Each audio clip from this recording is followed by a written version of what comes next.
Good morning, children. I hope you all are fine and doing well. Alright, children, we will now start our first class of final semester with a wonderful poem from English literature. And the title of the poem is The Fly, written by Walter de la Mare. This poem is about the perspective, how the way the small creatures look at the things, how the things are different from their point of view. This is an imaginary poem which surely takes the reader, or you can say which takes us to the land of fantasy. So before we find out the complete poem, let us first read about the poet. So as I said, the poem is written by Walter de la Mare. We are now going to read about him. Walter de la Mare, 1873 to 1956, was an English poet, short story writer and novelist. So person who writes novels or novelist. He is probably best remembered for his poem The Listeners and for a highly acclaimed selection of psychological horror stories, Satan's Aunt and All Hallows. So Walter de la Mare was born in the year 1873 and died in the year 1956. He was an English poet. He was a British poet. He also wrote many short stories and novels. And he is best remembered for his poem. The name of the poem is The Listener. He is very much remembered for the poem The Listeners and for psychological horror stories like Satan's Aunt and The Hallows. So many of his poems and stories were written for children. He also received several awards for his literary works. Now children, let us read the complete poem. The Fly.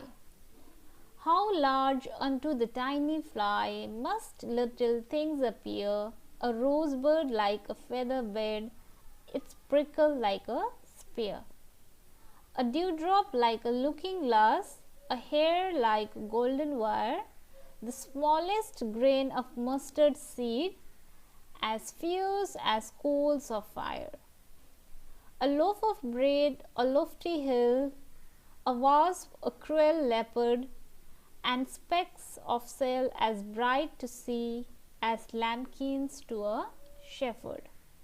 Now let's understand the poem stanza wise. So here goes the first stanza. How large unto the tiny fly must little things appear, a rosebud like a feather bed, its prickle like a spear. So here unto means to, okay, it's an old way of saying to, to, and prickle means thorn, and a spear is a sharp pointed weapon, okay. So in this stanza, the speaker introduces his main idea with an exclamation point. He says that the fly is a very tiny creature. So the things that are small to us look large to it. He says that when a fly goes and sits on a rosebud, now rosebud is an unopened flower of a rose, okay. The rosebud seems like a luxurious bed, very soft like feather, and the thorn of the rose plant looks like a spear or a sharp pointed weapon. So these lines brings the images which invite us to consider or think about how a change of perspective, the way you see something, lead to us. Through the point of view of a fly, the things which are very small to us seems very large or enormous to the fly. So a rosebud seems to it like a luxurious soft feather bed, and the thorn of a rose plant seems like a dangerous weapon like spear. The second stanza says, a dewdrop like a looking glass, a hair like a golden wire, the smallest grain of mustard seed, as fierce as coals of fire. Here looking glass means mirror, okay, and fierce means dangerous, something that is very dangerous. And dew drop means a tiny drop of water that form on cool surfaces at night, especially during winter season. We see dew drops especially during winter season when it's very cold. So the second stanza lists 3 more objects and describes what they must look like to the fly. A dewdrop like a looking glass, it means a drop of dew is like a full-sized mirror to look into, because maybe the fly can see its image in the dewdrop. A hair like a golden wire. Here a piece of hair is like a string of wire for the fly. The smallest grain of mustard seed as fierce as coals of fire.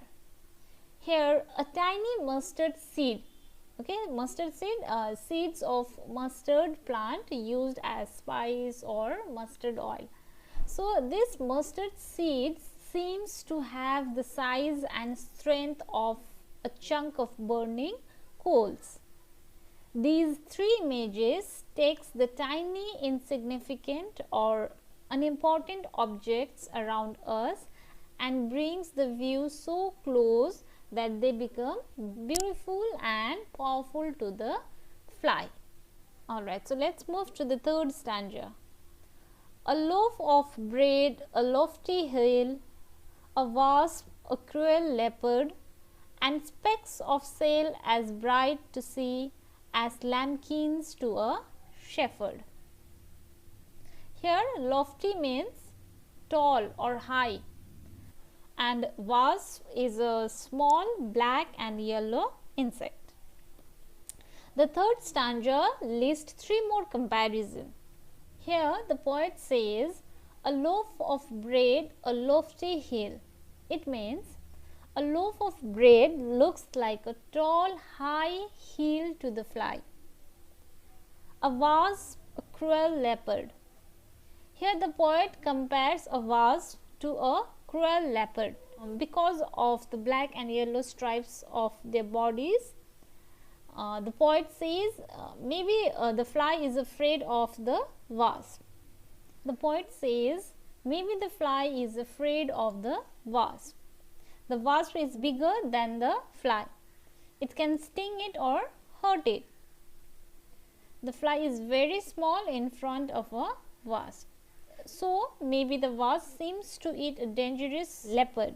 A wasp is similarly dangerous to fly as a leopard to us, and specks of sail as bright to see as lambkins to a shepherd. Here specks means tiny spot and lambkins means small lambs, okay. So this means both salt and lambkins are white in color.